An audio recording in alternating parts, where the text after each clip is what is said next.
Salut tout le monde, c'est Lyon, bienvenue pour un nouvel épisode d'Ordre KO. Aujourd'hui une découverte de deck, non pas pour le Seigneur des Anneaux comme vous pouvez le voir, mais pour Marvel Champion. Et ça faisait longtemps, donc ça fait plaisir. Aujourd'hui donc je vais vous présenter un deck, la Guêpe, en agressivité. C'est un deck que j'ai joué, vous avez peut-être pu le voir dans les sessions de stream, notamment dans le cadre de la Solo Champion League. Mais pas que, hein, je l'ai testé contre d'autres scénarios.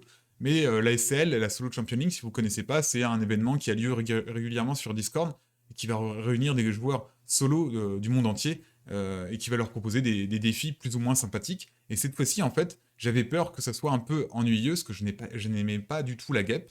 Et finalement, j'ai adoré la guêpe, finalement. J'ai commencé à l'apprécier, hein, c'était pas gagné, mais maintenant, ça me plaît bien comme héros, et donc du coup, je tenais à vous présenter ce deck. Alors ce deck, il a été construit en partie avec l'aide de Callisto, un autre membre de mon alliance dans la ligue Marvel Champion. Et donc je le remercie au passage pour l'aide qu'il m'a apportée suite à mes premières versions du deck qui fonctionnaient pas si bien que ça. Alors, ce deck, il a plusieurs particularités, hein. Donc je l'ai divisé ici en plusieurs modules. Donc là, on va voir le module allié. Donc ce module allié, eh bien, il va réunir donc des héros assez classiques de l'agressivité. Par exemple Braun, qui va nous aider donc au contre, principalement. Mais aussi Hulk. Hulk est ici pour encaisser, qui appartient à la défense. En fait, il est plutôt dans la défense. En fait, je l'ai mis dans le module allié, mais c'est plutôt un allié qui est là pour encaisser l'attaque. On oublie à quel point Hulk est un très bon allié pour encaisser les attaques, hein. On se souvient au corset, mais à la durant l'époque de la boîte de base, on jouait surtout Hulk pour encaisser les charges du Rhino, par exemple. Un excellent allié dans ce cadre, qui peut être utile. Dans le cadre de ce deck, c'est un peu risqué de l'activer pour son attaque, parce que dans la guêpe, on va vouloir jouer un minimum de ressources mentales, hein, pour la capacité alter ego de Nadia. On va vouloir jouer pas mal de ressources mentales, donc il y en a pas mal. Ça serait dommage de défausser Hulk juste après une attaque, mais pourquoi pas, hein, ça peut permettre de finir le méchant, de nous débloquer une situation. Notamment à côté, j'en ai pas parlé, mais on a le camp d'entraînement qui va booster l'attaque de tous les alliés, et donc taper à 4, ça reste honorable, même si c'est qu'une fois. On a aussi beaucoup de ressources énergie dans ce deck. Pourquoi? Parce qu'il y a la guêpe, et donc ça peut être très dangereux d'activer la Hulk. Notamment, ça pourrait faire sauter le tenace de Thor ou de Trog, et ça, on n'en a pas forcément envie. Et ça pourrait aussi achever des alliés qui sont fortement utiles, comme Braun par exemple. Donc il faut faire attention dans l'utilisation de Hulk. Personnellement, moi j'aime bien dédier Hulk à la défense, mais c'est selon les goûts de chacun. Ici, ça peut peut-être être dangereux de l'activer, et je tenais à vous prévenir. Donc après, on a des alliés un peu plus classiques, hein. Ici, Spider-Girl. On a également la guêpe. Donc la guêpe, c'est pour la raison pour laquelle il y a pas mal de ressources énergie. Finalement, au début, cet allié, j'avais peur un petit peu avant de l'utiliser, de le mettre dans le deck. Je trouve que c'est un allié qui est très bien, par exemple, dans un Thor, où on va insister sur les ressources énergie. Mais ici, comme on avait pas mal de ressources mentales, je me disais que c'est un peu risqué, parce que si on n'a pas de quoi le jouer pleinement, ça risque d'être un peu mauvais. Mais finalement, je me suis dit que ça valait le coup d'augmenter un petit peu les ressources énergie, sachant qu'on en est en agressivité, on en a pas mal finalement. On voit Trog et Thor qui sont deux très bons alliés. Spider-Girl, c'est un peu un allié plus négligeable, mais qui reste appréciable, qui peut nous permettre, par exemple, moi, dans le cas de la Solo Championing, ça me permettait de bloquer, parce qu'on jouait contre Entreprise à risque avec un immense gâchis. Un immense gâchis, c'est le set de Scorpion. Oui, c'est ça, Scorpion. Et Scorpion, il tape quand même à 3, et quand il fait des dégâts, il va sonner le héros, enfin le personnage qui a subi les dégâts. Et donc, du coup, Spider-Girl, là, était intéressante pour bloquer ce genre d'ennemis un peu pénibles. Mais la guêpe, elle reste pertinente ici, parce qu'on peut déjà adapter son coût à ce que l'on a besoin. Si on a juste besoin d'encaisser une attaque, elle va nous coûter une ressource. Si on a besoin de faire plus, eh bien on va investir plus dans la guêpe. Et avec le camp d'entraînement, elle tape à 4. Elle va nous supprimer pas mal d'ennemis un peu gênants. Ensuite, on a Ant-Man. Ant-Man, c'est un très très bon allié qui est pas si facile. Il faut faire attention à ce qu'on fait, parce que ça dépend aussi de notre forme. Et moi, personnellement, dans mon style de jeu, je reste plutôt dans la forme géante, qui différencie vraiment la guette d'Ant-Man, parce que dans Ant-Man, on ne veut pas forcément rester en géant. Et ici, on est plutôt incité à rester en géant. Mais du coup, quand il est en géant, c'est Ant-Man, il va pas contrer super bien. Il va contrer à 2, ce qui est déjà bien, mais il faudra passer en tiny, il faudra juste bien penser à ces choses-là durant la partie. Donc là, un module un peu classique dans les alliés, mais qui reste efficace et avec le camp d'entraînement qui va sublimer un petit peu chacun de ses alliés. Cela dit, il faut faire attention parce que là on jouait, moi je le disais, je jouais dans le cadre de Standard 2, et en Standard 2, il y a cette carte qui va vous faire défausser le soutien ou l'attachement ou l'amélioration qui coûte le plus cher, et dans ce deck, bah, généralement ça va être le camp d'entraînement ou le Queen Porter. Et voilà, c'est la raison pour laquelle il n'y a pas le manoir non plus, parce que ça devient trop dur de jouer le manoir, je trouve, avec une carte qui peut potentiellement vous le faire défausser bah, juste après l'avoir joué. Donc c'est pour ça que j'ai préféré limiter. Bon, j'ai quand même pris quelques cartes à 3, j'aurais préféré les éviter, mais les Queen Porter et le camp d'entraînement sont des cartes tellement bien. Malheureusement, ah oui, il y a aussi Deicide. Deicide partira en premier, bien entendu, hein, si on n'a pas le choix, mais le camp d'entraînement partira ensuite parce que la génération de ressources, c'est vraiment important. Donc ce module allié. Le module de contre, il est un petit peu limité avec la guêpe. Hein. En généralement, quand on va vouloir contrer, on sera en forme géant.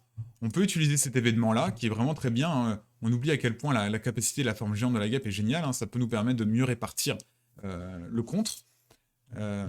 Donc la LED géante aussi est vraiment appréciable, notamment quand on est en forme géante. On a ici aussi, bien entendu, le casque qui va nous booster. On avait Bronn aussi. Donc toutes ces cartes. Et ce qui est déjà pas mal. Et ensuite, on peut être assisté par la croissance rapide, bien entendu, pour le contre.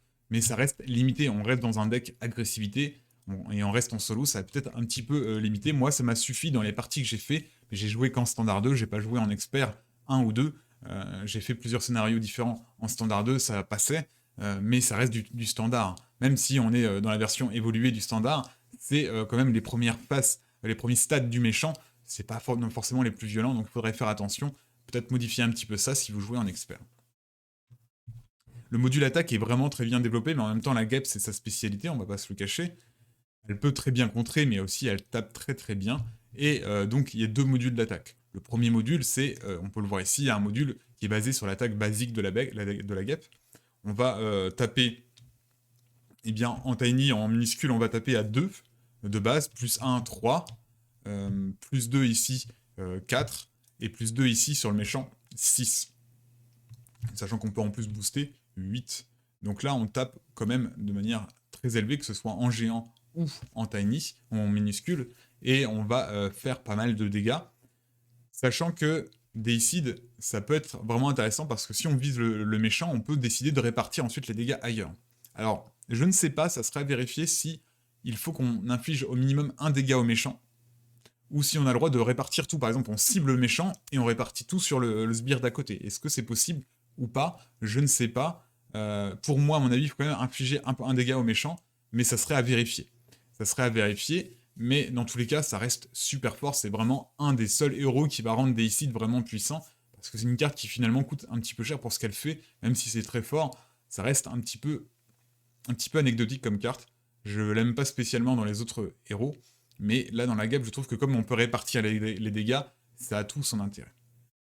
Ensuite, on a un autre module qui va être basé sur, non plus le pouvoir basique, mais sur les événements. Donc ici, on a la piqûre de la guêpe, qui est peut-être le moins bon de ces événements-là, mais la frappe localisée, c'est tellement puissant que c'est difficile de s'en passer.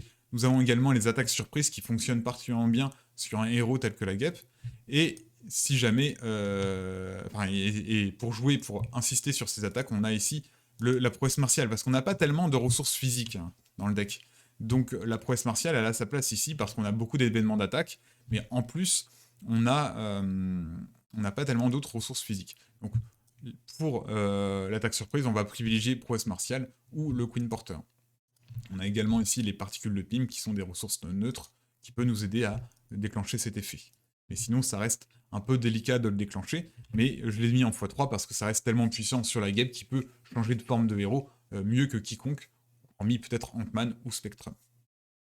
Donc un module d'attaque très puissant et qui peut vous permettre de passer quasiment les 2 stades du méchant à la suite si vous êtes vraiment bien équipé. Et c'est aussi le truc de la guêpe, c'est qu'on va devoir s'équiper énormément avant de faire énormément de dégâts. Voilà, il va falloir temporiser un petit peu, et heureusement que pour ça, la guêpe contre un minimum, parce que sinon ça serait délicat. Pour le module de défense, parce que comme je vous le disais, on va être en agressivité, tenter de rester en héros, et donc il faut par exemple rajouter quelques points de vie. Mais aussi, comme on a des grosses attaques, notamment la frappe localisée, eh bien on a Instant Triomphe qui a ici sa place. Donc je l'ai mis qu'en 2 exemplaires, on aurait pu envisager en 3 exemplaires, hein, bien entendu. Ça peut aussi faire l'affaire, c'est une bonne carte. Si on a plus qu'un seul dégât à infliger à un ennemi, eh bien on fait 7 de dégâts en excès, ça fait 7 points de vie, si on a les 2 cartes en main, voilà, on revient full vie, c'est très efficace. J'ai mis cette carte-là dans le module de défense parce qu'il y a riposte 1, et notamment par exemple sur un ennemi tel que Ultron qui va mettre ses drones, eh bien les drones viennent s'écraser contre vous quand vous êtes en forme géant, et c'est appréciable de ne pas avoir à les gérer, parce que la guêpe, on n'a pas forcément envie de l'incliner pour défendre. Elle est efficace en défense, c'est une possibilité qu'on a, mais généralement on va plutôt privilégier soit le contre, soit l'attaque, parce qu'elle fait ça bien, et par exemple ici, là je vous ai montré l'attaque pour montrer très haut, mais en début de partie, on va vouloir surtout contrer pour temporiser un petit peu la manigance. Les ailes restent un petit peu plus anecdotiques, c'est bien quand on est en tiny, mais généralement on va jouer plutôt en forme géant, hein. Sauf si on a l'effet de la guêpe à déclencher. Moi je reste plutôt majoritairement en géant. On a aussi la croissance rapide, qui est une carte très flexible, hein, qui nous permet à la fois de contrer, attaquer et défendre. Et en défense, ça nous permet de défendre à 5. C'est appréciable. Et puis ça nous permet, si on avait la chambre rouge, d'activer la riposte au passage. On a également cette carte, la cible verrouillée, qui nous permet d'apporter un petit peu de contrôle durant la partie. C'est pas non plus indispensable comme carte, mais c'est toujours utile. Voilà, donc les cartes flexibles ici. Bon, celle-ci, j'en ai parlé. Cette carte est bien prête pour la bagarre, ça fonctionne super bien en héros, avec la guêpe. Je l'ai mis qu'en x1 parce que c'est un max par joueur, mais en fait on pourrait la mettre en x2, x3 ce serait peut-être exagéré, mais pourquoi pas, hein, finalement, avec la guêpe on change beaucoup de formes, beaucoup de fois de forme. C'est juste que voilà, comme on est limité à un max par joueur, et moi je joue majoritairement en solo, si j'avais eu trop d'exemplaires en main, j'aurais pas pu les jouer sur quelqu'un d'autre, donc je l'ai mis qu'en x1, mais avec la guêpe on pourrait l'envisager en x2, à la rigueur. Et pour l'économie, on est dans du classique. On a quand même pas mal de cartes de ressources, hein. Au début, j'avais envisagé de me passer le pouvoir de l'agressivité, mais finalement, on a tellement de cartes à payer que le mettre ici n'était pas complètement absurde. On pourrait peut-être qu'en mettre qu'un seul exemplaire, hein, pour mettre autre chose à la place. Les particules de Pym, très bonnes cartes, qui vont nous rajouter une carte en plus en tiny, en minuscule, et nous soigner en géant. Vraiment très appréciable. Et ici, là, on reste dans du classique. Écoutez, je ne vais pas m'éterniser plus longtemps, je tenais à présenter un petit peu ce deck qui m'a finalement fait apprécier la guêpe. J'avais peur vraiment parce que la guêpe en agressivité, c'était pas forcément ce que j'aurais eu envie de jouer, mais finalement, ça s'est bien passé, et ça m'a fait apprécier le héros, donc j'espère que ce deck pourra vous aider aussi à l'avenir, dans vos parties. Et encore une fois, il a été construit avec le standard 2 en vue, donc en standard, on ne peut pas sonner ou désorienter l'ennemi comme on veut, et donc c'est pour ça qu'il n'y a pas forcément de cartes qui vont jouer sur le fait de désorienter, le fait de sonner, et en même temps de plus en plus, j'ai de plus en plus envie de me passer de ces cartes, parce que je trouve que je préfère jouer dans le niveau de difficulté le plus difficile, et maintenant qu'on a du solide, je crois que c'est solide, hein, c'est ça, sur tous nos méchants avec le standard 2, je trouve que ça vaut plus le coup de jouer ces cartes pour désorienter, pour sonner. Je préfère privilégier des cartes comme le tenace. Je trouve que ça, c'est plus pertinent, même si ça reste peut-être possiblement difficile en expert 2, où vous savez, vous avez un des boosts dans le set expert qui va infliger un dégât à chaque allié avant que le méchant résout son attaque, et donc du coup ça fait sauter le tenace, et après on se prend l'attaque du méchant dans la face, sans le tenace. Et donc du coup, ça devient compliqué de jouer toutes ces cartes qui vont jouer sur le fait de sonner, désorienter, même si c'est pas impossible, hein, bien sûr, il faut juste mettre 2 statues au lieu d'un. Mais voilà, bon, j'ai préféré m'en passer, mais vous pourriez bien sûr les utiliser, ces cartes-là, si vous le souhaitez. Je vous remercie de m'avoir écouté, je vous dis à bientôt, j'espère que ça vous a plu. Si ça vous a plu, n'hésitez pas à mettre un petit pouce vers le haut, et on se retrouvera dans une prochaine vidéo.